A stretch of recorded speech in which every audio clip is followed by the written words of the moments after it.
Welcome, friends, to Tanked Up, the podcast all about craft beer and video games. It's episode 413, and I'm your host, Dill, and I'm joined by Lucy. Aye, just the two of us. We can make it if we try. Good job, neither of us can sing. Yeah, and get I coffee. didn't even try. Yeah. Yeah. Which means we won't make it because I didn't try. Who will make it out of everyone? Not the fucking Tories, that's for sure. Ooh, topical. Yeah. Today will be I don't know, this will go out on Thursday. We're recording on a Wednesday. But it'll be a day to rejoice. Yes, it's not July much. 3rd. Yeah, it'll be a day to rejoice for temporarily, and then before we see what the other nut jobs do with all our tax money. So yeah, that'll be fun. Temporarily. Right. Well, on that lovely note, why don't we crack some beers? Yes. What do you got? I will go first because I'm thirsty. I can't remember the last time I had a beer. It's been a minute. It wasn't that long ago. It was like a couple of weeks. Last Friday. Yeah. So it wasn't that long ago. Grand scheme of the universe, though, that was ages ago. I've got a beer from Burning Sky. Hold on, is it it's So Prepared. Is this a collaboration beer? It's called Burning Sky. It's called From the Farm, sorry.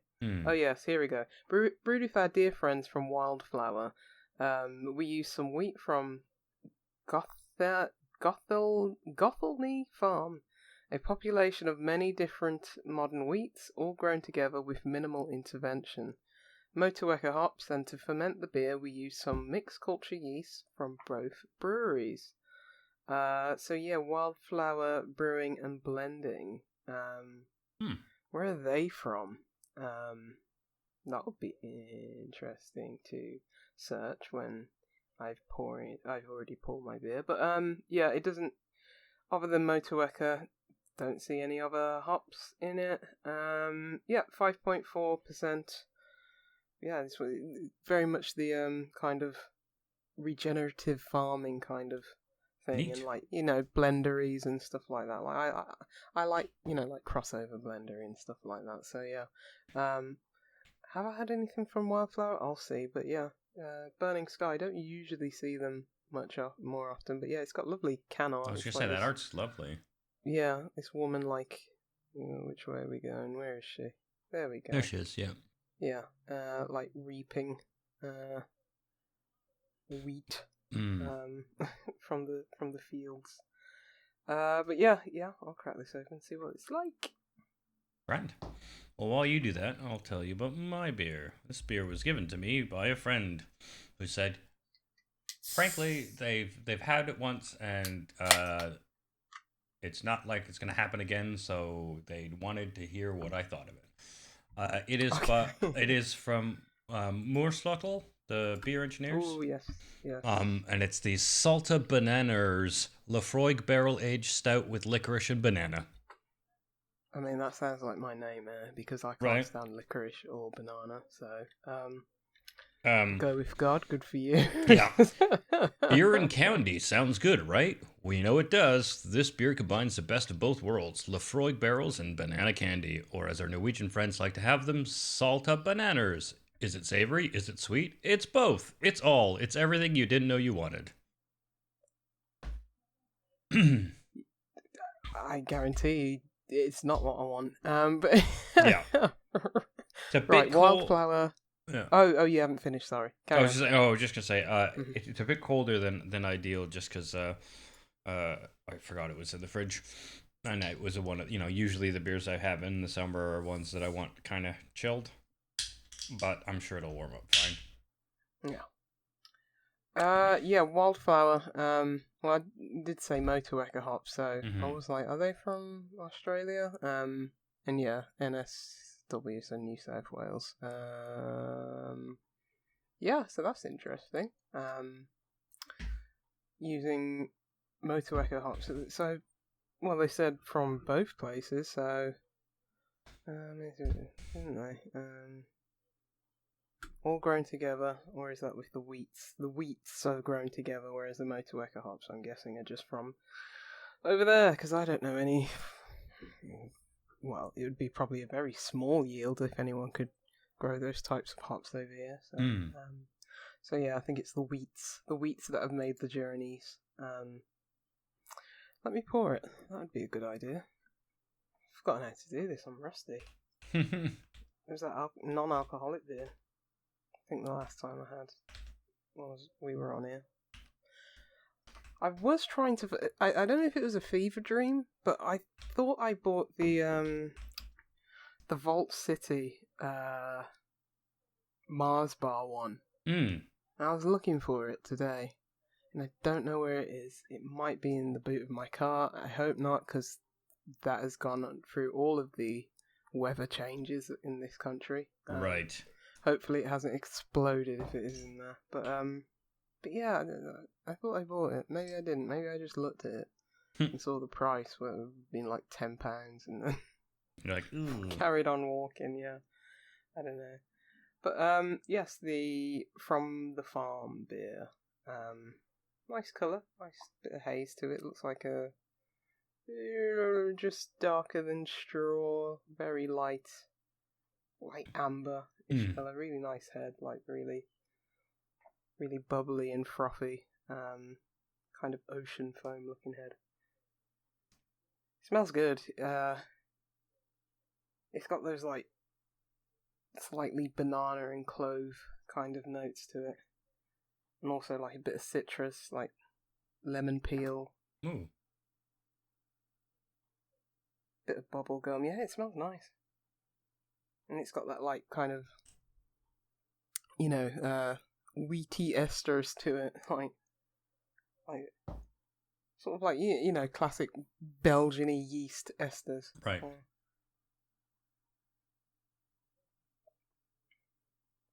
Ooh, that's sweeter than I would have thought. It's got a bit of tartness to it, but it's also got, I think that like bubblegum flavour just goes into the taste as well. Really? It's got a sweetness to it, yeah, for sure.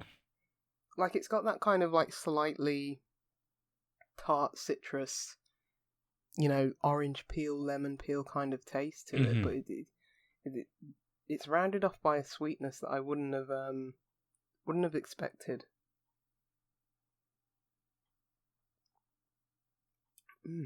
That's nice. I wish it was a bit warmer today. But I've had this in the fridge for a while. It's like I want to drink it because I hadn't had Burning Sky for a while, and the weather was looking alright up until this week. But yeah, this would be great on like a hot day. But yeah, really refreshing. It's got it's somewhere between light and medium bodied. It's got enough heft to it where it's not watery or wishy-washy.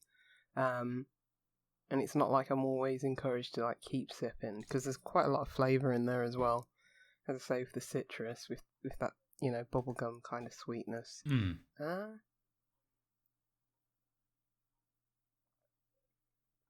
Yeah, slightly crisp finish, decent amount of hops in there. It's nice. That's a really nice beer. It doesn't go too sweet, and it's not too sour. So it's just like right there in the middle, or more, I should say, like the two. They are very distinct kind of like tastes, but they balance each other out well. So right. Yeah. So they're distinct, but they sort of play off each other rather than being like a melange. Absolutely. Yeah. That's really nice. Oh, I know. Sounds like it. Yeah, that's a good beer. The Moersleutel hops.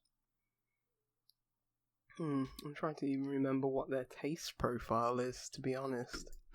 It's been a while. Well, I don't think it's been that long a while. It's just usually see it with a lot of other like southern varieties. Like might see it with like hallertau or something else. So as a lone hop, Let's have a Crushed look. citrus, lime, mojito lime character, Yeah, lively lemon, yeah. Definitely getting those like lemon and tropical citrus and then fruit light flavors. basil or rosemary herbal flavor. Yeah, I guess so. But yeah, maybe I attributed that more to just like the style, where you're getting a bit more herbaceous like kind of notes to it, because it's very much in the style of like a saison. Right. So but yeah, I can certainly pick up on those. But yeah, it's very good, very good. I'm happy. Excellent. Very happy. Mm-hmm. How's the banana milkshake? I wouldn't call it a milkshake. Okay. It's a lovely color, poured basically with this negligible head. Yeah. And I could smell the banana just on the pour. Looks like it's got a decent body to it. Oh yeah, that nose is so interesting. I'm getting a hint of the banana, but honestly, the Laphroaig barrel is the predominant scent.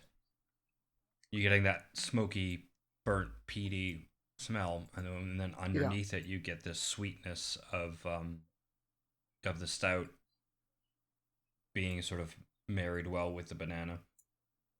Nice. It's a really interesting smelling beer. Mm-hmm. So yeah, those are the predominant ones, and then they're sitting on top of like a more standard sort of malty, slightly toffee coffee baseline foundation. Sure, we'll call it a foundation. But what's interesting is it's clear because it's Laphroaig. It's clearly like the peaty smokiness is very different from the like roasted malt. Yeah. Sense. Mm-hmm. And the former is just like way in front, way stronger. Mm-hmm. That's fascinating. Would never attribute like barrel aged like beer like oh banana.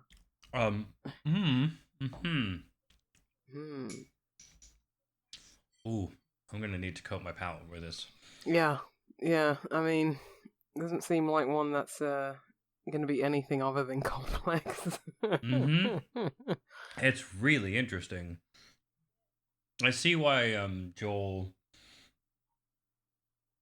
even just on first taste, like it's a very interesting beer. I could see why Joel would be like, I've had one. I think more people who are into beers might get a bigger kick than me having a second, because it's such an interesting beer. Unique taste. Oh, I didn't even tell you. It's 12%. I think you did, or maybe I just inferred it. Yeah. Given the madness that's going on. Anyway, yeah. So it's 12%, and you can definitely taste that. Like I think the banana and licorice are definitely giving it a bit of a sickly sweetness to the finish with the alcohol, just a bit, just making it very clear that this is boozy.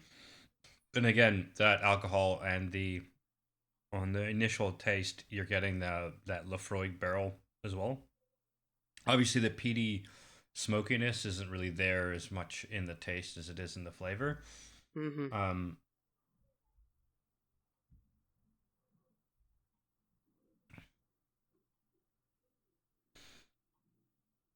It's so weird. It's like the banana comes near the end, and then it has this like. Fuck! It also just feels strong. Yeah, it's been a while since I've had a 12-ish% beer more recently. This one, I already like a few sips in, feel like, oh yeah, I'm getting boozed. Yeah, it's got a bit of a. I think it's the smokiness and the roasted malts, coupled with the that estery banana and licorice, may give it this weird aspartame dip. I actually think what it is there's an initial hit of of the barrel aged, and it's like here's a stout, here's some Yeah. whiskey, here's some smoke, and then that dips, and then you get this moment of like almost drying your mouth out, a little burnt, but then these Okay. sweet flavors kick in, and I think that's what's making me. It's definitely not aspartame, but it has this hint of almost false sweetness before Mm-hmm. this taste sort of resurges, and maybe it's the licorice that's confusing me because it's not as strong as the banana. Mm-hmm. But like I'm But not that in getting the like an background as aniseed. well. Yeah. I'm not getting Like. like a strong aniseed, so I think it's just probably lighter and sort of doing some stitching together and just Mm-hmm. giving like rounding the taste out, the tastes out. But I wouldn't have thought like licorice is like a bay leaf. Like it's like oh, it just brings everything together and yeah, it's just sitting there in the background. mm. I would have thought licorice would be a very apparent taste. Yeah, On I that, think. but, Well, yeah. I mean, I think it's that it's there at the same level for mm-hmm. the whole taste, and for large chunks of that taste curve, other things are just kind of higher. Yeah. So you just don't. So I think that's exactly what's happening. Is it when there's that dip before other things sort of kick back in, you just get this like now suddenly the licorice is kind of more in the foreground, but then it disappears Mm-hmm. quite quickly afterwards. So you just get this hint of what is this? And again, the other flavors aren't disappearing. It's not like you're getting a hit of just licorice. It's just sort of already there. Um, this is a puzzling beer. Yeah, I think that's a good word to use. Puzzling. Yeah. It's a strange because I like Moersleutel. How do you pronounce Moersleutel. Moersleutel. I like well, when I think of them, I think of stouts. And they do quite a few good stouts that are definitely more on the boozy end. But it's like if that's your like USP, then I guess it only makes sense with the natural trend towards pastry sours and stuff like that, and more over the top kind of like adjuncty, flavors in stouts and sours and all beers really. That this was their natural trajectory, but yeah, I like they're just like kind of bog standard. We made their stouts very much remind me of like kind of like Eastern European stouts, where it's like just yes, it's very boozy, but this is like an Imperial stout, and very traditional, let's say. Yeah.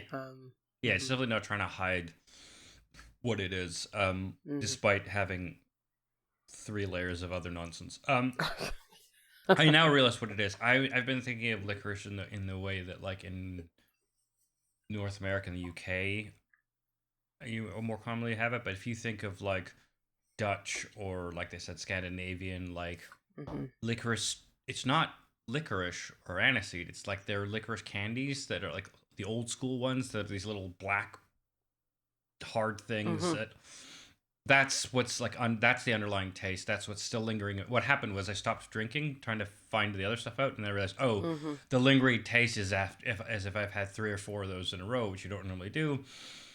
It was pretty low key, but it's like, yes.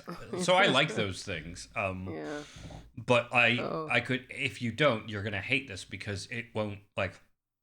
It's not like other beers where here's one of the predominant tastes and it's there for a bit, and if you don't like it and you enjoy the rest of the beer, that's fine. This is like that licorice is part of this super long finish where again it feels like I've had those candies. The banana, I don't know what the Norwegian banana candy is, but there's no lingering banana taste. There is a lingering like licorice, and like I said, that like. I don't know which is Northern the European like the like not super strong but definitely licorice pebble candy. Not even pebble, it's smaller than like little shrapnel. Anyway, I'm gonna nurse this I think and let it warm up a bit. That would be a good podcast because I bought a coconut IPA. Oh. And I was like, Ben would hate this. And that's I think why I bought it, because A, intrigued, B, how much would Ben hate it? We should all buy Like, each other a beer that we don't hate. we know that, yeah. Yeah. It's like, here you go. The Vengeance podcast. Yeah. Yeah, because I don't know after what all you these years, we dislike. hate each other. What flavors you don't like? That's a good question. What don't I like? I like a lot of things. But there's definitely stuff that I like less. Remember. But nothing jumping out. Like... Yeah, there's definitely not definitely stuff I hate. been the more adventurous one. Yeah. Recently. Yeah.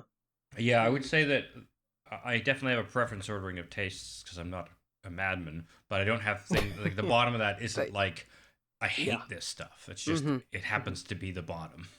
Yeah. So like I wouldn't go out of my way to have this bitch because there's going to be more interesting other things, but not like please don't buy me this, right?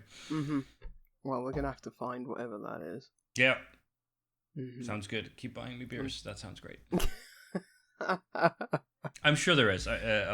Maybe eagle-eared listeners will recall some nonsense we said or I had. Like, oh, I hate this. I've definitely had a couple beers I think even in the past year or so that were like, ooh, this is not a thing I would have again. But I don't think it was. You've never said that you've hated anything, yeah. But I don't think it was anything. Even in those circumstances, it wasn't like this taste. It has this thing, and I hate it, like Ben is with coconut. Yeah. Yeah. Or peach. He doesn't like peach, does he? But I think he hates coconut more. Yeah. I think peach might have secretly grown on him just because there was like stone fruit summer. Yeah. Or suddenly all the IPAs had just hints of stone fruit. Yeah. Can't get away with it. No. Right. Well, let's move on from the beers and my TV. Yes, I was trying to remember what your topic was. I can't remember if we had it offline. When we was talking about TVs and why they're so bad now. I think part of it was on an app. Right. But I so don't this really... has been brewing for me for ages. But yeah. I have a Sony TV. Sony Bravia. That I've had probably close to 10 years. So I guess in all things considered, it's lasted me a long time. But I originally got a Samsung TV, but I think one of the LEDs broke or something like that, and it was like, oh, because it's John Lewis, 5-year guarantee. They were like, we can give you, we'll replace it for you, and the only one that was even near the equivalent in terms of size and features was this Sony Bravia one, and I've hated it since day one. And why is that? Because it runs on good old Android, and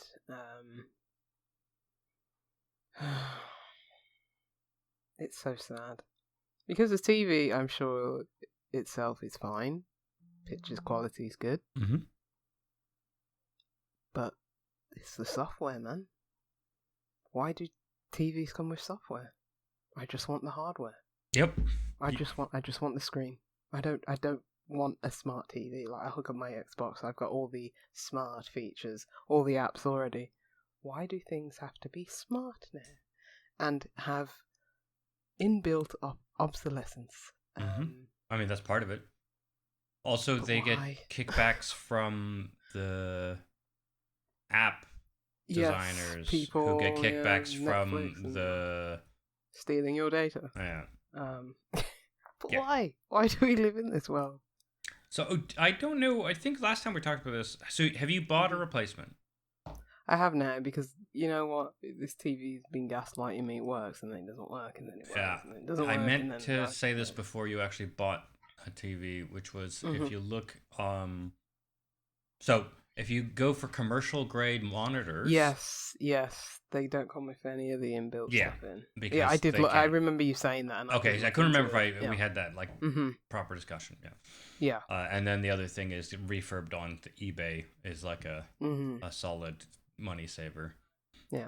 The one I bought is Samsung. I think it was the best rated one. It was like 650 quid, and I was like, okay. If it lasts me 10 years, that's fine. That's even better.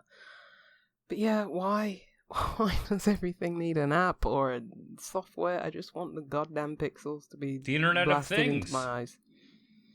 Oh, you should be glad you bought it now, because, in next year's models, they'll all have AI built in. That's so true. That's so true. Like when I was comparing models for other Samsung ones, I was like, these are the same TV. It's the same product code. It's the same SKU. Why is one 50 quid more than the other? And did the comparison. And one had built-in voice recognition for £50 more. And I'm like, why would anyone want or need this?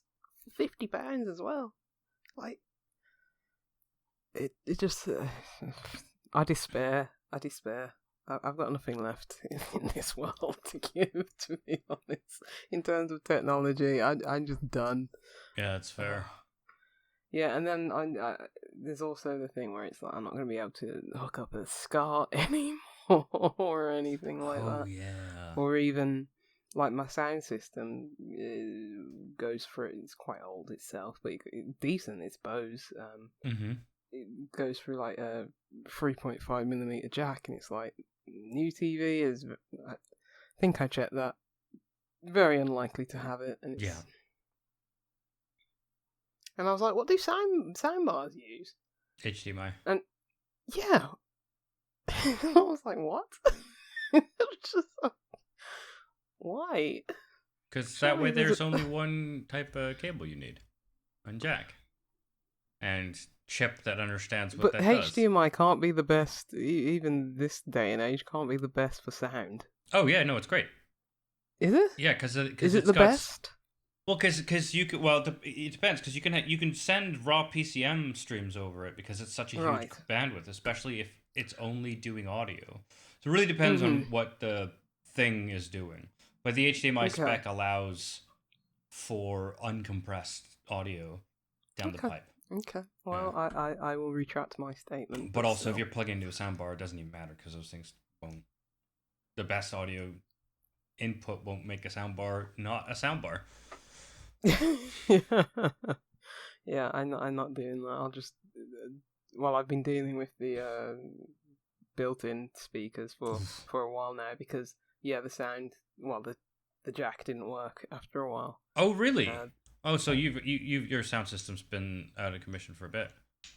Yeah. As I say, this TV is trash. I just want to be rid of it out of my life. It's a pain in my existence for many years. So, it still technically works? Yes. There's nothing wrong with it from a hardware point of view, apart from the sound. Yeah. Because every now and then it's like the speakers crackle and like they're gonna die. But picture-wise, nothing wrong with it, at all. It's just, it doesn't turn on for like an hour. And then it turns on. So I sold my old TV that when I moved into that place in Bristol, I accidentally broke my TV shortly afterwards because I was moving things around. Maybe it was a couple months. But I ended up selling the broken TV on Marketplace for like 25 quid for parts. Okay. So if people were... And it was just some guy who was like, I like taking these things apart. I'll feed my hobby. I'm glad there are people out there like that, because you know what? Maybe that would have been me a long time ago. Yeah. But not with smart TVs. But yeah, in terms of the hardware, yeah, if it still works, and I wonder if you can flash get the parts from it. OS or something. There's got to be some nerds who figured out how to de-Android the TV. Oh, I'd hope so. But yeah, another thing, it doesn't even connect to the internet to update. So it's just sad, because yeah, there's nothing physically wrong with the TV. It's just the software is now obsolete. Yeah. But yeah, I'm gonna give it to somebody else before. And see how they get on with it, because like it's working now. It's like I couldn't switch inputs, and it was, which is like if I was less lazy, I'd get up and just switch inputs No, in and I get out. it. But Yeah. it's like, no, I'm not No, going to do that. That's But no. now That's it's working like that. Now that's- it's switching inputs. You know, Yeah. I hate it. I can't stand it. Yeah. Did you name it? No, because I've never loved it. Oh, but sometimes we name the things we hate. Like children. No, I never named it. Fair. It would just be a slur or a curse if Right. I did, because I hate it. Mm. The only things Sony's ever made good are PlayStations and Walkmans. I don't Discman. like any of their other. Yes. Yeah. Portable audio devices, Mm-hmm. including up to and including the MIDI disc. I think their MP3 players weren't great. No. Yeah. I found my old iPod Nano, Hmm. and I just looked at it and I was like, what a thing. I mean, technology can be great. Like, you know, like I was just like, what a thing. That small little thing held thousands and thousands of songs and tunes on it. And it was revolutionary back in 2000 and I don't know when it came out, 4 or something like that. And it's just like, technology used to be good and serviceable. And I would much rather an iPod Nano now than the iTunes Music or Apple Music or whatever it is. It's just like that just basically wants to funnel you into a subscription model. It's like, just give me... Also, if I had a portable music device that was just a device that had the music on it, it'd be easier to listen to music on planes, but also I could plug fucking headphones into it! Yes, remember that? When they had headphone jacks in things? Yeah, You didn't need a Bluetooth thing. I have to unplug this cable for these to connect to this phone, because this is a Bluetooth headset and a wired, but like, that's my choice. It's such a con. To be fair, I like the crappy. I you know, I'm not an audiophile, so I don't really care about sound, and I listen to bad kind of, you know, tinny microphones, not microphones, like audio output. So it doesn't really bother me. But I will say the Bluetooth headphones that I have, I like them. They're like the Apple. What do they call them? AirPods or whatever. Yeah, they're like £13. Yeah, those are the ones I see. that I have Yeah. from eBay are £13, and it's like, yeah, these are alright. But I went to the gym today, and I thought I forgot them. It was actually in the bottom of my gym bag, and I just put a nice, of a Bluetooth, awful sound, very quiet. Can't even hear it over my feet clopping on the treadmills, but it's just like, yep, another Bluetooth one. Old trusty that's lasted me about good 7 years, and it's tatters and everything, and I have to every now and then get my screwdriver out and screw it back together. But yeah, amazing. Also, good lord, we're at that stage where Bluetooth headphones are the raggedy ass. Yeah. Oh, actually, I've had these for a long time, but I rarely use them not here, right?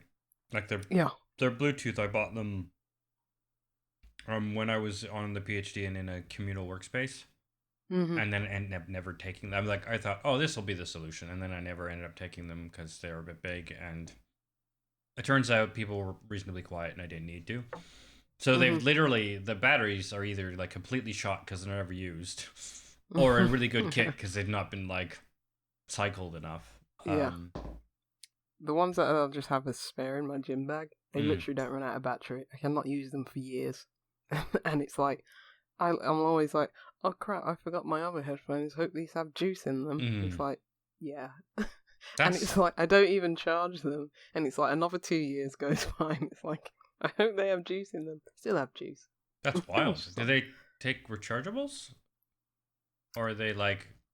No, you plug it in and, I think, what is it, like USB... Yeah, but they... B? But they're rechargeable. They're not like, they don't just take like. Oh yeah, they're rechargeable. Yeah, because that's impressive. Because mostly the rechargeable batteries don't hold their charges well. Oh, these do. As I say, months and months and probably a year goes by and it still has the charge, and it's like, yeah, all trusties. And those were like 13 quid off eBay too. So yeah. Don't need to go for expensive technology. Technology is so good, except when we burden it with stupid things like smart TV apps and stuff. It turns out technology that isn't a computer.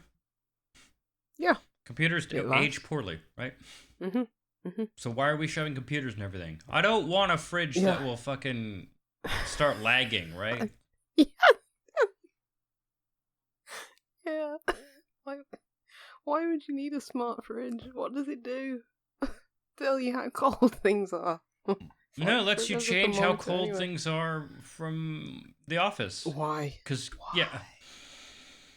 Why? It's not like, there's suddenly a massive heat wave that happened in the space of 2 minutes where I can't get to the fridge. But also, if that was the case, setting it to whatever temperature you want it would still be what it should be set at, right? Like, we don't dynamically adjust the temperature of the fridge. The fridge just has a temperature we want our food at and we expect it to be at.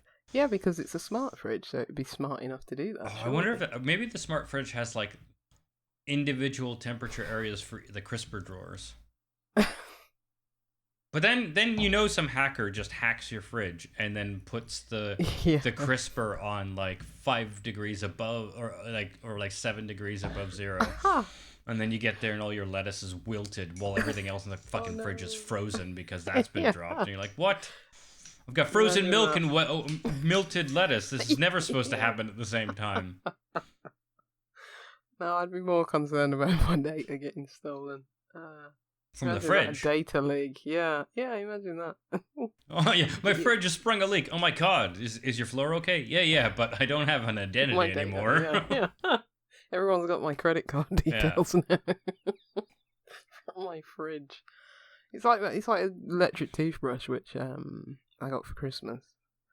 Because that's what I asked for now for Christmas, because I'm old. I need to look after my health. Electric toothbrush. It comes with an app. There's an Oral-B app. And I was like, what the hell is this app? So I downloaded it just out of curiosity. Point, right? Yeah, I was like, what is this? And it was like, you can change the colours of what it lights up as. Wait, you have an RGB toothbrush? Apparently, yes. Oh, is it one of the ones where after like the minute you're supposed to brush your teeth, it like blinks or flashes or something? Yeah, it vibrates. It does light up. So it's like it's green if you're holding having the right amount of pressure, white if it's not enough, and red if you're, if you're doing it too vigorously. And it's like at 6 o'clock in the morning when I'm brushing my teeth, I'm not noticing those colours because my eyes are closed. So but you have an app that can change. Go on. Yeah, it can change the colours. Like at the end, it like flashes different colours. I think it goes through, maybe the rainbow or whatever. And it's like, you can change the colour. It's a little celebration dance that the toothbrush does at the end. You can change the colours to whatever you want. I'm just like, who? Maybe if you're a child. But also, like, is that the only thing it does? Like, because I think it's like the only thing that I think would be useful is it telling you when the battery's low. But I just like, I pick it up, the battery's finished, go charge it. I don't need to look at an app. But also, like, that means it has to have, like, an antenna and, like, it has to have the bits to talk to an app, right? Which is insane. That's probably why I never bought it myself. Because that's added price for no reason. But, it's just like, why would Oral-B want to know what my teeth brushing habits are? Like, to sell me dental floss or something. I'm just like, oh my God, why does everything need an app? Yeah, that's a little sus. Yeah, they're probably like after 30 hey, this minutes, person, like, I don't know, maybe they'll sell your information to Mm-hmm. candy manufacturers who will then buy targeted ads to you from Facebook or something. Yeah. Or if you're like too vigorous, then they're like, aha, dentists should catch you on like gum treatments. Guess what? That's why I have AdBlock, so I won't see them anyway. Yeah. AdBlock's struggling with YouTube though. Yep. That's why I finally converted to premium. Oh, did you? Mm-hmm. YouTube I Premium gave in. or AdBlock YouTube Premium? No, YouTube Premium. Yeah, fair. AdBlock on everything else seems to work fine, Yeah. but yeah, YouTube it was struggling. And yeah, I gotta say it's a better life because most of the things I watch and interact with is YouTube. Sad, but you know we're here. I mean, We're here. I don't pay for Netflix or anything, so that's how I justify it in my head. Yeah, I don't pay for Netflix. No, I don't pay for any of those things. Apart from football, Sky, you can't go. Well, you can get around it, which I do when they're not televising. I was going to say, I definitely haven't been watching streams of the Euros. Oh yeah, because well, you don't even need a TV license to watch the BBC matches, but don't you? If you're just watching ITV, you don't need a TV license. It's only BBC. Oh. Because everything else is ad-based. I mean, yeah, that's if someone came round to your house and said, oh, you know, got a TV there. Yeah. You're not paying your TV license. I've got a computer. I'd just be like, how can you prove that I've watched BBC? Well, I don't. I have no paper trail to the BBC. I don't stream any of the official apps. I've got a computer plugged into my TV. And so, to be honest, it's just, at that point, it's usually easier just to find a stream of a game I want to watch than it is to remember who's fucking televising it at which time. Yeah. Yeah. Fully agree. Hypothetically speaking, I wouldn't pay for my TV license at all. I watch Saturday Kitchen and maybe MasterChef. And that's it. So every Saturday I'd just have to come back home. Yeah, fair enough. Watch that. Yeah. That seems reasonable. Yeah. Or just not change my address on anything. That's easier. Yeah, this is my permanent address back home where there's a TV license. Gotcha. Yeah, who's cracking down on that really? I get harassment in the post. What about a TV license? Yeah, because I keep forgetting that there's a website I can say, no, I don't do this. Mm-hmm. Instead, I just let them send their escalating threats. Yeah, just put those letters in the shredder. Straight in the recycling bin. Yeah. Rip, toss. Yeah. Funny. Yeah. I feel bad for. I wonder how many people are in jail for TV license avoidance. And jails are full anyway. I doubt they're going to send you down. No, they'll just fine me. It's fine you, yeah. I wonder how much that fine is. Probably the equivalent of like 70 TV licenses. Yeah, I'll take the risk then. Yeah. Well, they can't prove it because they can't. No, even if they send an inspector, the inspector has no rights to enter your home. What is he going to do? Watch a TV? Stay in your house while you watch TV to make sure you're not watching, BBC. Yeah. It's just to scare. Make sure you're not watching. It's to scare immigrants and old people, like people who don't know that there's no power there, right? Yeah. But it's all going. Well, I know the TVs have gone digital. Like they were talking about all the phone lines going digital, and I was like, you need an internet connection or whatever, and it's like, how is this safe? Well, when they say the phone lines being digital, do you know what they everything mean? Comes through the fiber line, so you don't actually have a physical phone line anymore. It's like, how is this safe? I mean, got to call 999. But there's no legal requirement of having a phone. No, but I'm just saying for people who have a phone, have a landline, like old people. Yeah. And it needs to be on, like, it can only be going through the fibre optic lines or whatever. Oh yeah, so I mean, when I worked in telephony for the University of Calgary, this was when VoIP was new, and so we had to design our systems to obey the 911 regulations, which are quite strict, and so it was one of those things where when the university built new buildings, one of the big reasons of going to VoIP was you could only have to sling one line of copper to each office, because you would then have a virtual network that the phone picked up, and then the phone gave the secondary virtual network, which was the data. And so there's a little switch in these phones, and they were powered over the Ethernet. And so because they were powered over the Ethernet and the phone had to work over the network, that means all our network devices had to be on I've lost the term, like power backup, UPSs, right?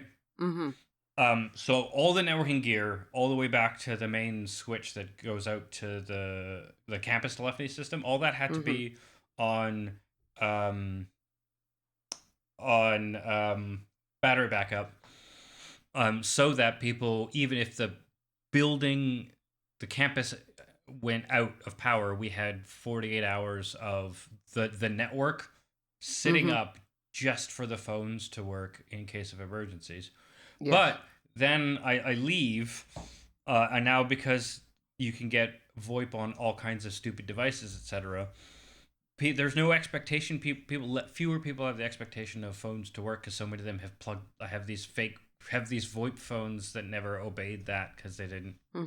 And like the phone companies didn't want to deal with setting that up and making sure it works, so they just stopped doing it. And so I think they just are willing to let the people who get confused and are unable to call for help, or know that they can't call for help, be fucked. That's my read on the situation. Yeah. Well, and then the reason one of the reasons they say this now is, well, everyone's got a cell phone. I'm like, yeah, but not everyone. But also, like, still on a power out, if it's big enough, it might affect the cell network. Cell towers, yeah, exactly. But no, we got a magic fiber network that definitely doesn't requires power at every fucking endpoint. What's going on? Yeah. The internet will never go down. Yeah, but your access to it might. Yeah. Then it's down for you, right? Yeah. From your perspective, no internet. Yeah. There was apparently an Xbox outage yesterday. Oh, really? Xbox Live, yeah. I just couldn't get on Call of Duty for 5 minutes, and I stopped trying. And then I saw like a news story. It's like, oh, there's an outage, and I was like, oh. Yeah. It wasn't like, outages like PSN or whatever that last for like months or something like that. Oh, like back in like 2006 or whatever. Yeah. No, this was a blink and you'll miss it kind of thing. And I was like, there's actually news stories? People can't wait 5 minutes to get back on Call of Duty? Well, yeah, because otherwise they'd have to fucking face the actual world that they've been so desperately trying to avoid. You don't want to do that. Yeah.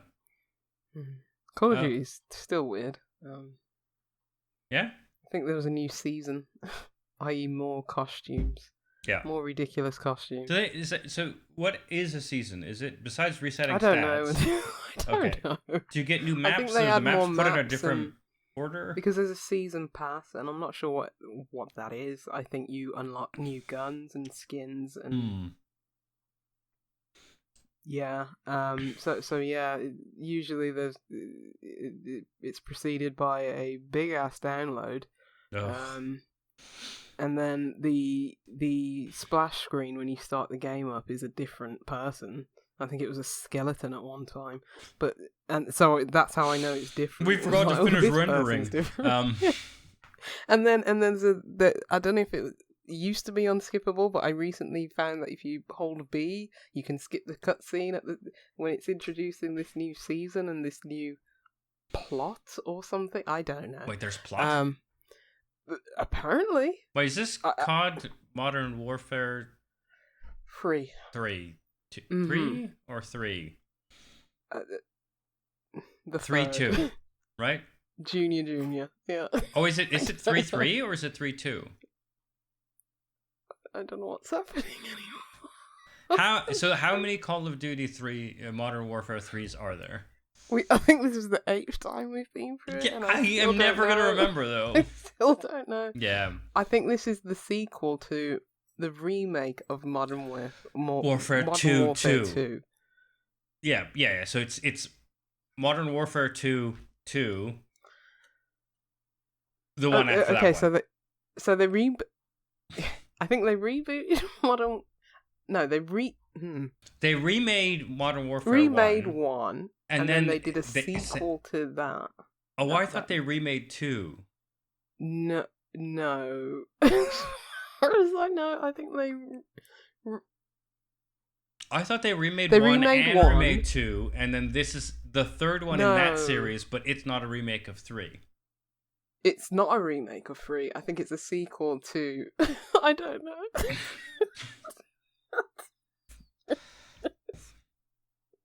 I don't know anymore. I just know that I always see Snoop Dogg. Yeah. The Snoop Dogg skin is very popular. I don't know why. I mean, it's Snoop Dogg. I know, but who buys this? Why would you buy it? Why wouldn't you buy it? Come on, Lucy. True. Maybe I'm the loser. Well, let's not go so far. But if you were a loser, why wouldn't you buy the Snoop Dogg skin? Why wouldn't I buy the Snoop Dogg skin? And he has those signature kills that they have now, which I'm sure makes you more vulnerable. Which I'm sure take longer and make you more vulnerable to enemy fire because it's a longer animation or whatever. Someone obviously did the Snoop Dogg one on me, and I think a dog killed me. A dog with dreadlocks killed me, and I was like, "Cool." Is that what you think Snoop Dogg is? That's what Call of Duty and Treyarch and Activision think. Oh god, Snoop Dogg is. I was like, "Why has this dog got dreadlocks?" I'm wearing purple. I don't know, man. Oh, I bet you all I hear is Snoop Dogg shouts and barks. Yeah. That's funny. Snoop Dogg barks, because that's what they call it in video games when they do the random shouts, barks. I didn't know that. Yeah. Yeah, it's dumb. The more you know. Yeah. Well, that's video game talk. Have you got anything to talk about? Fuck no. I haven't played a game. I basically was a vegetable all weekend and did nothing. And did not even open a game, and just cuddled cats and watched stuff in bed, cat 1, on couch, cat 2. That sounds better than any video game, to be honest. I mean, I was watching some anime. That does not sound better. Yeah, there we go. Which anime? I'm going to pretend like I'm interested. Jujutsu Kaisen? No idea what that is. It's fine. You don't need to worry about it. Okay. It's fine. I saw something about there's Roblox. some really cool art in some of in the fight scenes.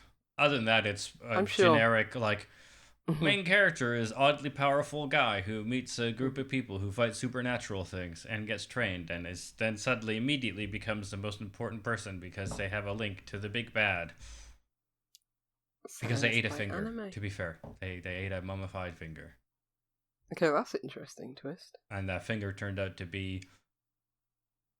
The setting is, curses exist, and they manifest, and some people can see them. But curses are basically the concentration of, fear, anger, and negative emotions of people. So when they concentrate, they can become real, and then that's what paranormal supernatural stuff is. So ghosts, weird demon creatures are all these curses, and they That sounds tend very much like Japanese. Yes. yeah, and so folklore, they yeah. tend to like come out in cemeteries and schools and hospitals, not because they have to do with dead people or whatever, because that's where people have a lot of fear. Which is a neat idea. It sort of explains why you go to these places without being the trope of course, there's the undead. It's not the undead. Anyway, it's fine. There's some cool art in the fight scenes. It's very mindless. It's perfect for when I wanted to not have a brain on the weekend. That's fair. Yeah. That's fair. And then I almost remembered to play a game. Well, last week I think the weather was too nice to like play games. Yeah. This week, It's too bad to play Less so. games. yeah, like it was. I mean, it's a bit blue now, but just grey all day today. Should we talk about that Roblox thing that I found? Yeah, please do. I was gonna say you had at least one news item. Yeah, it was a BBC. Shall we call it a game?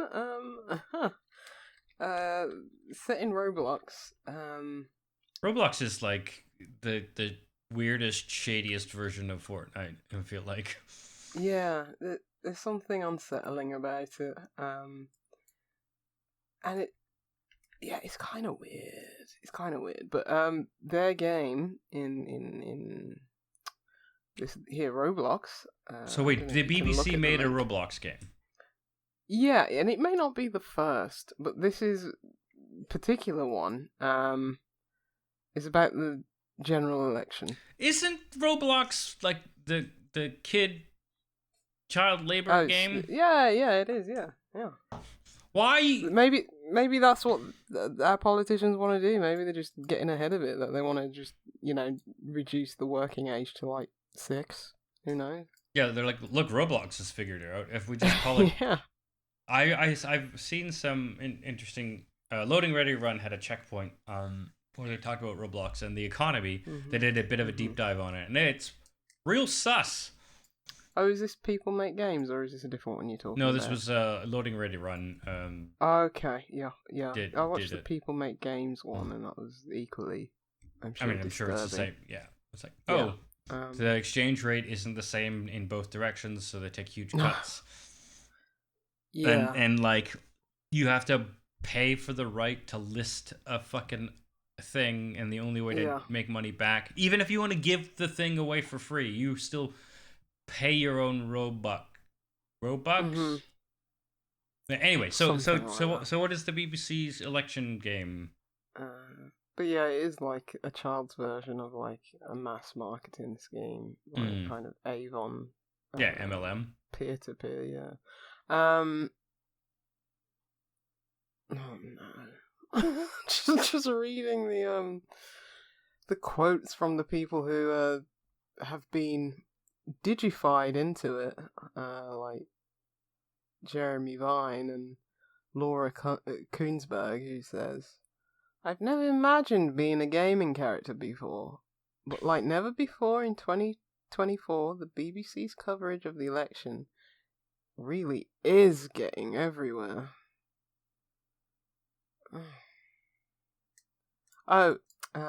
They call it under 25 Roblox audience. That's the audience of Roblox. Oh, so they assume under 25. Wait, are there 25-year-old, 24-and-a-half-year-olds who play Roblox? Is it that old? I think so. That's scary. Because it has been around for a while. I don't know why you'd want to play this if you're like 24 and have a job, you know? Yeah, like I finished an entire degree and I'm still like, yeah. Well, it wasn't an economics degree because you should have figured out this was a scam. But hey, when I was 24, I was playing games that maybe seem childish. I don't know. I guess I was playing a Mario that I had from childhood, and Oh, but Mario is different from. Is it though? If you grew up on it. Yeah. I guess. Yeah, I guess don't know it's... what they're actually doing in this Roblox though. There's Larry the cat. You know, the cat who just sits outside of Downing Street and it's probably the smartest amongst them. I don't know what you actually do in the game. If it's election coverage, does that mean that like they just like... How do I read about all the reform policies in Roblox? It's probably where the real dirt is. Yeah. As like the kids of all these asshole reformers that are just like snitching. This is what my daddy said. I genuinely want to go into this because Roblox is free, I'm guessing. I was literally thinking, do I dare? Yeah, but I don't want Roblox having my information. Yeah, but you can probably fake it, right? I don't know. Probably need a credit card. Right, because how else would they get you in the ecosystem? ID. Yeah, I don't know. Yeah, shall I look at YouTube, see if there's anything? Oh yeah, please do. BBC. I want to see a let's play of the BBC Roblox. General election. To be honest, if there was a game, quote unquote, for that I would get back into streaming for, this is it. I can't see anything, unfortunately. Oh, I've spelt Roblox wrong. Put Roblox. No, nobody's done a let's play, but I remember a few years ago that someone, no, it was Walmart. They had a, interactive Roblox space. And apparently it was like the barren wastelands of a metaverse. Oh god! There was like there was like the CEO saying, "This is our new frontier into, the digital spaces." And I think it was just them and like two people who turned up for their keynote. And I think IKEA had are interviewing for a role. I heard about this. Is it in Roblox where you can? It's in Roblox. Yeah. Yeah. So PC Gamer has an article on the BBC. Yes, that's where I read it. It's quite a funny article. It's well written. It's just about learning about politics. So, I bet all the kids are. If you collect all the hidden ballot boxes, you can adopt Larry the cat as your own pet in Roblox. Do they even get how bad the idea of a hidden ballot box is? Like, it's not just a box that you label as collectible. There's a serious No, that's where all the fraud happens, in the little ballot box. Oh my god, Aadil. I was just Googling the Walmart Roblox thing. And there are Let's Plays of Walmart Land, that's what it's called. Oh man. This is like one of the YouTube still said I shit my pants at Walmart. But you shit your pants in Walmart? That's one of the YouTube. Yeah. Thumbnails? Thumbnails. It says I shit my pants at Walmart. I was like, oh my god, I need to watch this. But yeah. It sounds like I need to stream BBC Roblox and we need to record a Lucy Reacts to Roblox Walmart. Oh god. Just that thumbnail. Just comedy. Oh, yeah. Wow, what a world we live in. I want to see how many people are still hanging out in Walmart land. I bet a bunch. The real question is, can you sell your own Roblox stuff in Walmart? The IKEA one, the Walmart one, so it's like they're making digital goods in Roblox for people to buy? It's very strange. Is it? You don't need a Walmart.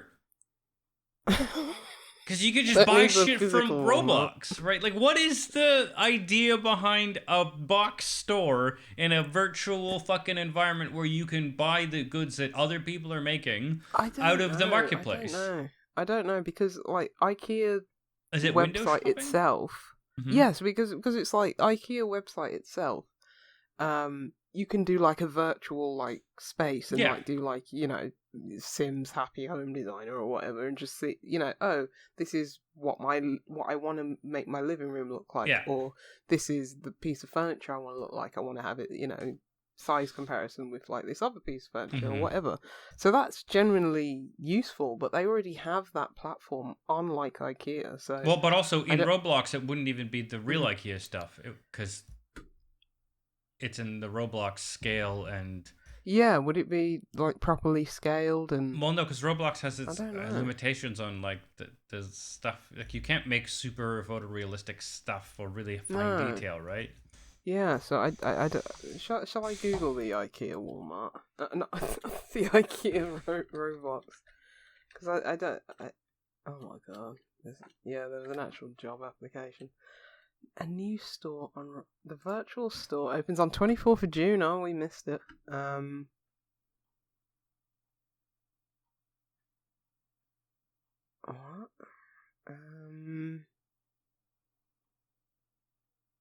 Oh, it will give people a chance to immerse themselves in the working world of IKEA.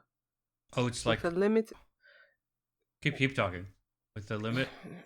With a limited number of paid virtual co-worker roles available in the game, but is this like their version of like onboarding and training? Yeah, I think it's brainwashing kids into wanting to work in IKEA. But you actually had to apply. Yeah, because you can actually work in virtual IKEA. But then, what does that mean? You're helping people around, or not? Maybe they just stay online. But then, what is the virtual IKEA doing that makes IKEA enough money that they would pay someone to virtually help? That's what I'm not understanding. I'm gonna have to fucking do a deep dive on Roblox and go into the damn thing now, Lucy. You know this, right? Next time you see me, it's not gonna be me. It's gonna be fucking Roblox being like, oh no, I can't have craft beer because there's only soda companies on here. Yeah, and of course, it's like RC Cola and Pepsi. No Coke to be found. If we're not if you're not logging into the call next week, just your avatar, just your Roblox avatar, I'll be very disappointed. I don't know. I don't understand because it says you can switch departments, change roles, like work at the hot dogs. Here's another thing. When I last went to IKEA, back on my old lady rant, the best thing about IKEA is getting the hot dogs at the end.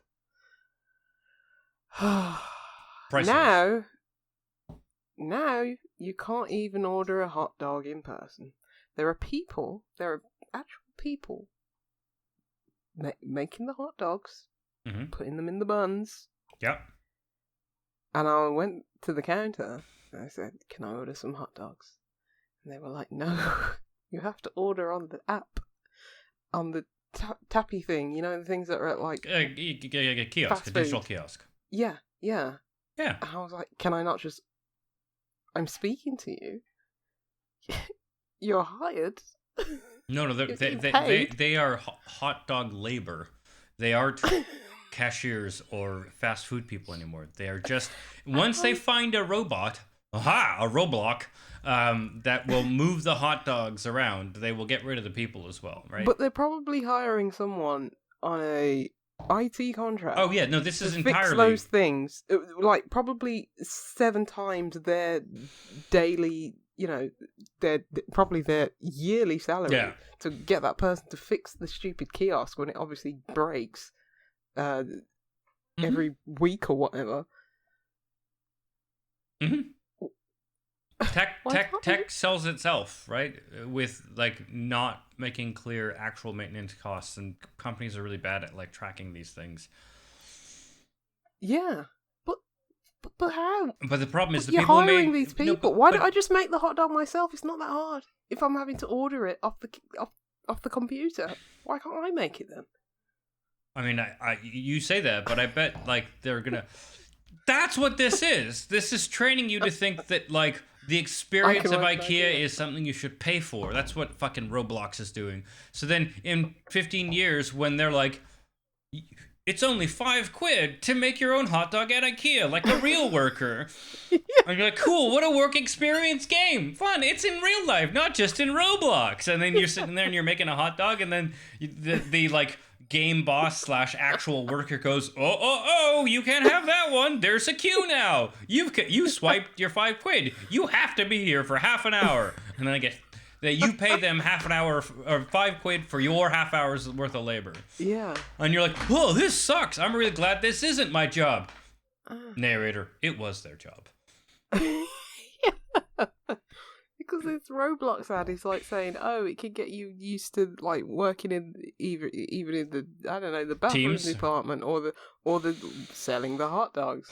And it's like they're not actually selling the hot dogs, they're actual IKEA but anymore. it's a video game, so it's a fantasy version of IKEA that harkens back to the good old days of 2018 when real people served and sold hot dogs. Yeah.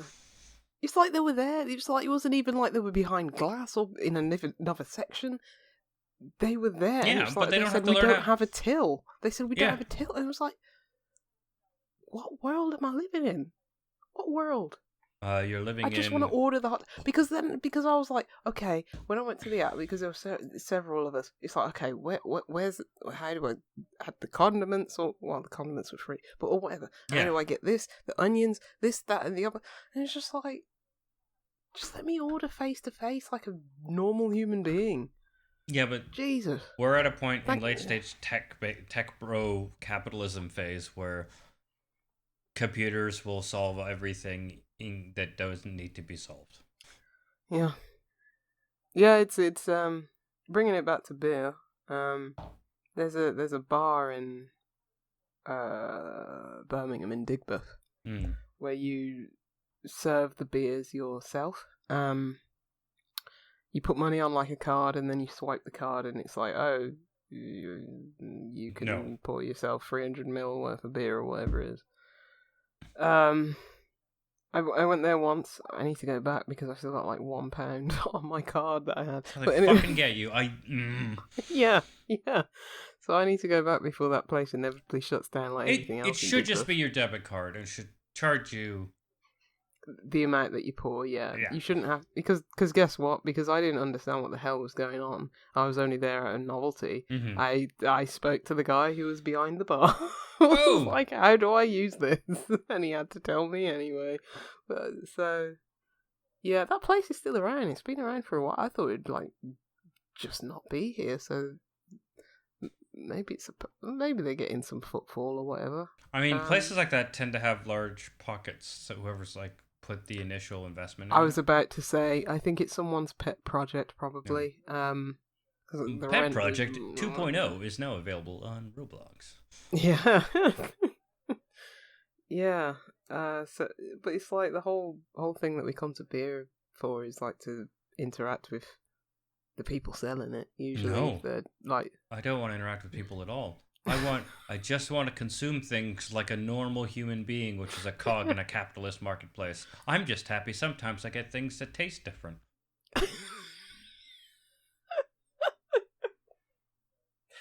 That's the most sarcasm I've ever heard you say. You've dropped some clangers before. Yeah. What a shame. This is the old man and old woman ranking this is the episode. Yeah, yeah. It's good. Yeah. Huh. What time is it? Oh. Yeah, we've been talking for over an hour. We had nothing to say before we got I was going to say, I think we've got a couple rants. I mean, I didn't have. I looked briefly at the news, but it's actually been kind of slow It is, in video game news. Outside of fucking, like, luckily no big firings have happened, but instead there's a lot of small, like, kind of layoffs, like, you know, tens of people Yeah, rather than layoffs hundreds, rather but than it's still sad. closures. Yeah. And fucking C-suite exec people being like, "Don't worry, AI will save it all." Mm, They're like, I wonder when that will blow over. I think we've got at least another 6 months. all I care. I will say this: Mm-hmm. I have a permanent job at a university because of AI nonsense. So, Oh, really? yeah, because I Wow. teach the ethics and bias of data science, an AI course at Oh, Durham. I thought like Shadran was like, it was meant to be ushered in, and then it broke. Yeah, no, this.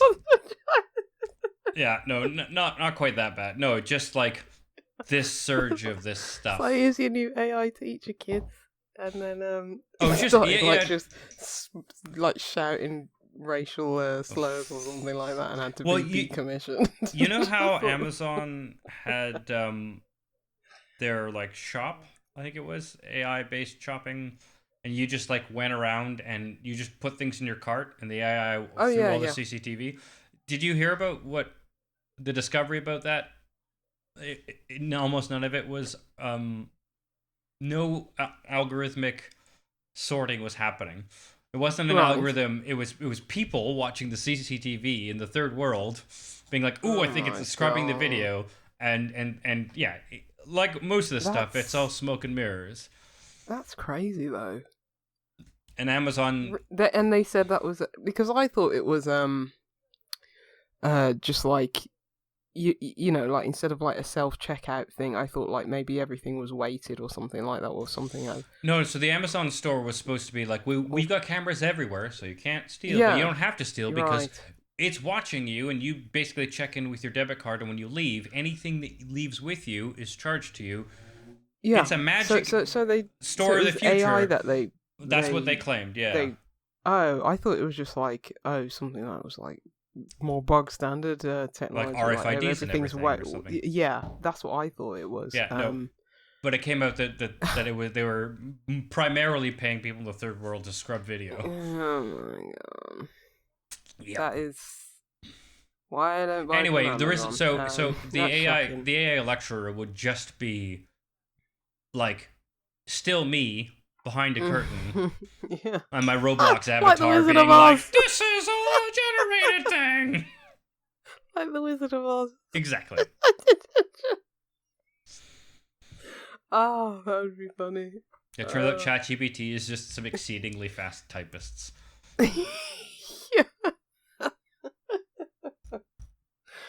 Oh, it's 2,000 words per minute.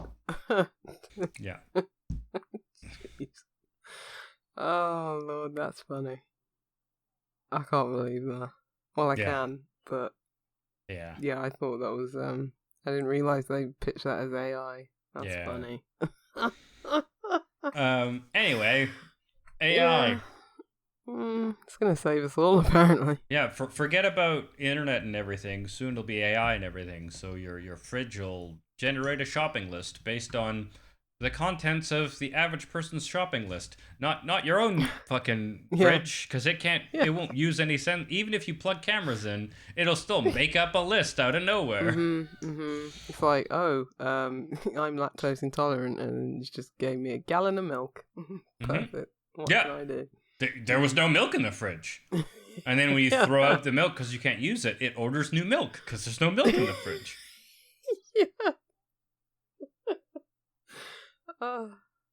Yeah, everything needs to go offline now.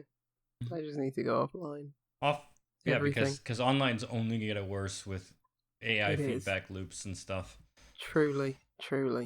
Like, even when you just search for something, it's like, well, Bing AI came up with this answer, and it's like, this is worse than just regular Bing. Yeah. I've started using DuckDuckGo for privacy reasons, but also it's refreshing to get just links. Yeah. Not some scraping of a website that Google thinks I fucking wanted to... It thinks I needed that paragraph. I want to see the whole fucking article, and I can't find the link to the article because you're not making it clear. Yes. Meanwhile, Bing's like, you didn't actually want to know this. You wanted to talk to something that spells things out slowly. Well, Bing is like, but what about this completely different thing here? Yeah. That nobody would look at. Would be like on like the 9th page of Google. Yeah. What about this? can I interest in you in this? It's like, no, you cannot, Bing. No. Yeah, the worst thing about having a company laptop. Lockdown. Yeah.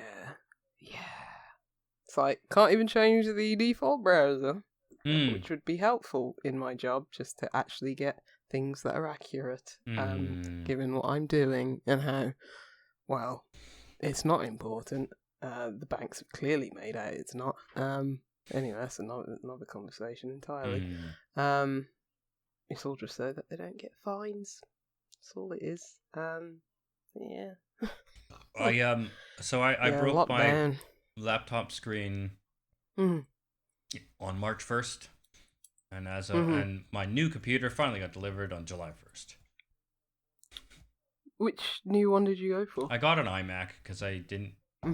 One, I can't close the lid of that. But now that I know I'll have an office going forward, I actually would prefer. I like the 24-inch nice quality screen. Right. Yeah. Is much better. Because when I'm at work, the MacBook was mostly just plugged into the docking station and half closed. And I've been using my personal tablet for the past X months, and it was fine. I'll keep using that for when I'm not around. It auto syncs to my university OneDrive. It's basically all I need. Nice. Yeah.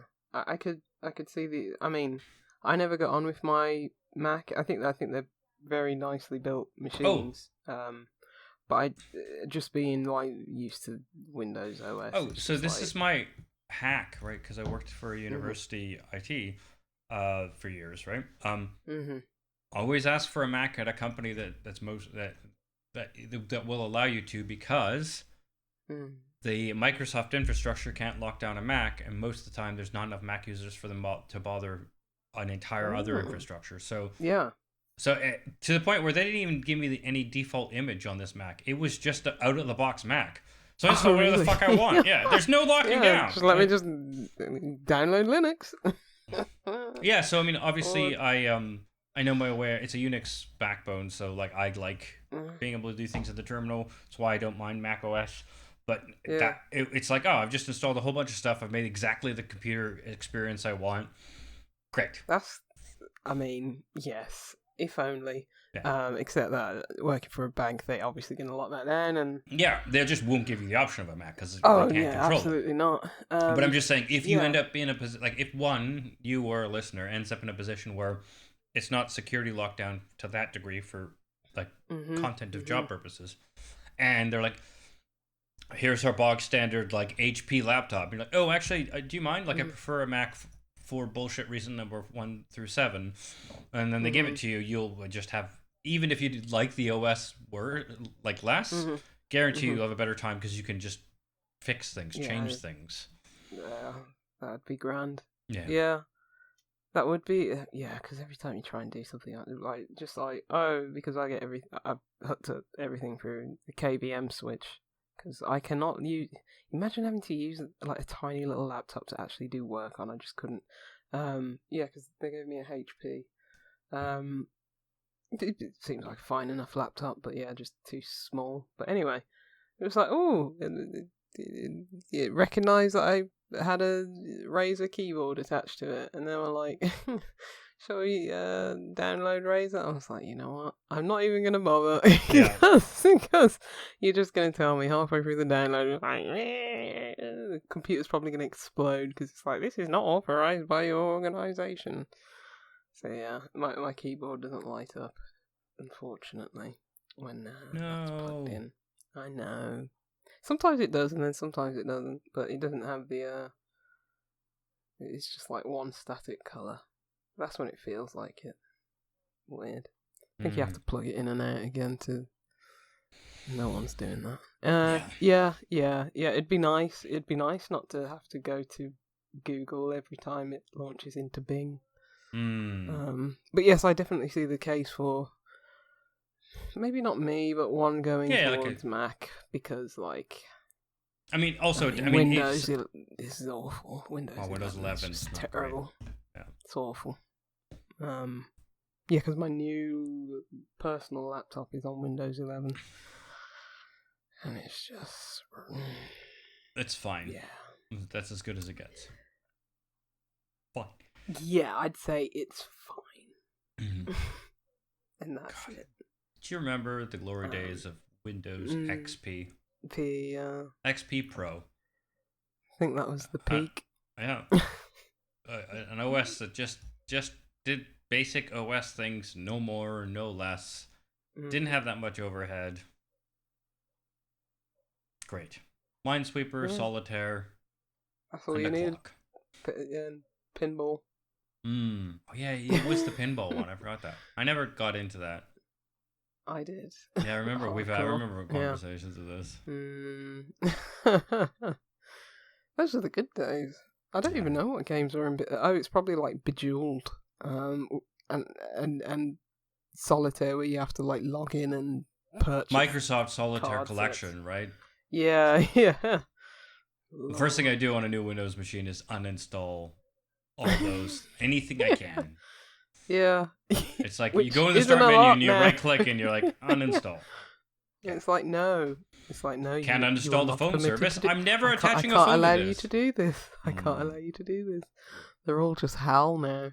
Yeah. I'm sorry. I cannot allow you to do this. So I just want to get rid of Bejeweled. I'll never play. Can't allow you to do that. But I want like actual productivity and functional apps on this. Like no. Oh. It's just part Well, of the day they get rid of Notepad is the day I'll just riot. Oh, well, the thing is, I use Notepad++. I've never used that. It's better for if you're coding things, but also if only because it it does tabbed. Yeah, because I thought they were building that into new standard Notepad. Wasn't there meant to be an update? Yeah, but I don't trust Microsoft's the Photos app got worse when they updated it. I haven't used it, but no doubt. It's like I like Notepad because it's just a tiny ass application that does reads text files, right? But if I'm going to be using text files for at any point in my work, I'd rather use Notepad++ because it also can do stuff like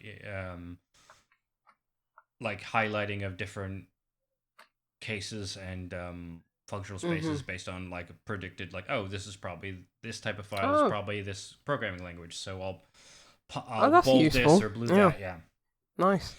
But, Grant. Well, I think that probably does us for such a us podcast where we end up talking. The last thing we talk about is nope. Yeah. Jesus. Then come back. Yeah. Save us from ourselves. Do you have last thoughts on your beer? No. I literally just finished it. Probably less than 5 minutes ago. It was good. The sweetness definitely took me by surprise, and that certainly lasted. Probably less. Probably going away from like more traditional style, like kind of saison. But as I say, that's probably me. Putting words in the beer's mouth, like it doesn't specifically say that. I just think, I don't know, maybe the can art and all the things about it being from the farm, kind of like just represents saison in my mind. But yeah, it's definitely Moersleutel saison with Moersleutel hops. It's like, yeah, of course, not Lucy. But yeah, it had a nice sweetness, and yeah, that tartness that was more what I would attribute slightly to a saison was nice. It was good. Yeah, really, really nice, crisp. Just a satiating beer. It was good. It lasted me the whole pod, so I'm happy. And that's rambling. How was the It got better. How was the Salta Bananers? Yeah, Frankenstein's a monster. How's that? As it's a little warmer, I think everything's got gelled a bit more. And I'm getting that makes sense. Yeah, the booziness is now sort of more throughout, also because it's saturated my palate. And I think the banana is in sort of, I was describing how they're just this low key licorice. That hasn't changed, but now that it's been sitting with me for the better part over an hour, like I'm just not even noticing it lingering either, because I'm just used to that taste, which I think is to the benefit, because it's there, but it's not like, oh, right, this, maybe I want to cover it up. Meanwhile, the banana has kind of come a bit more forward, and it sits really well with the smokiness of the Laphroaig barrel. So it's quite tasty. And yeah, I kind of wish I had started it at a warmer, like close to the recommended temperature. Yeah. But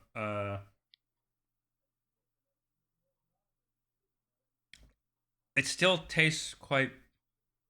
So I don't get that like strict booziness, but it tastes quite strong.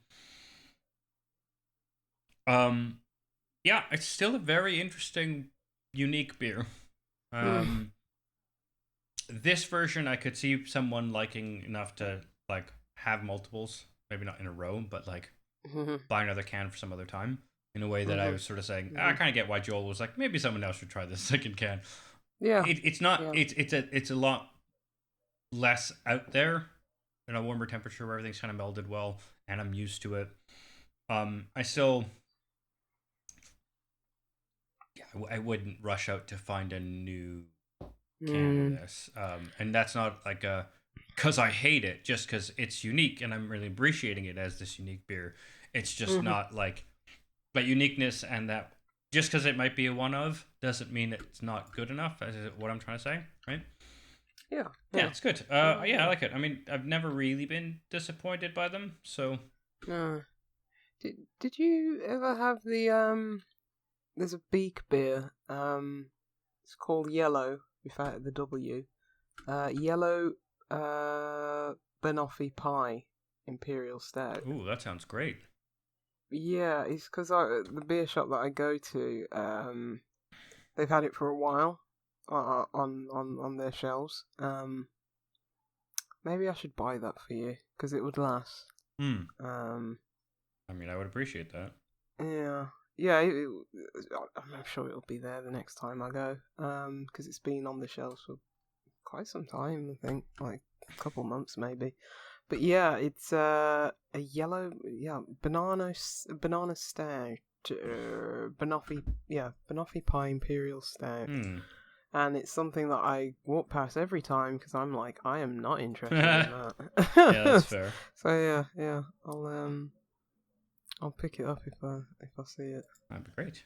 Appreciate Store it for you, because if there's one thing, I'm guaranteed not to drink that, so it'll last in my stash forever. Fair enough. Yeah. So yeah, well, maybe I should buy two. Splash out. Yeah. Let me try them. Who knows? Sounds great. Yeah, that's what it reminds me of. Similar percentage as well. So. If you, dear listeners and or viewers, want to give us suggestions for banana-based or participating Imperial Stouts, you can reach us at tankedupcast on all the socials or tankedupcast@gmail.com. You can also reach Lucy at... JuicyLoose9. And I'm at the Omniarch, and Ben's at Nova_47. And please tell a friend, strap a note to a carrier pigeon, do a review and rating on your podcatcher of choice. It really does help spread the word and get us to different and new interesting ears. But mostly, it's been a minute since any of you, and I know from the stats, there are you people. We're not you're screaming into the void, but we haven't heard from you guys in a minute. So send us notes. Tell us what you're looking forward to this summer, and beer-wise or otherwise. I can't do calls to action, man. It's so hard. No, you're doing well. I just remembered I shipped my pants at Jesus. Walmart. Yeah, if you also have other Roblox memes, please send them to Lucy, care of tankedupcast@gmail.com. Yes. That's the call to action. Send Roblox shit memes, please. That'll be us. Specifically about Walmart land. Wait. So it's... Or IKEA, or any of your other... It has to be branded Roblox shit memes. Thank you very much. That might just have to be the episode title, branded Roblox shit memes. Anyway, we've been tanked up. Well, hopefully Ben will be back next week and this will be less of a shit show.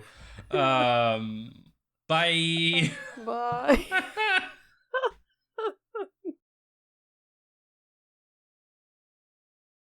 www.outoflives.net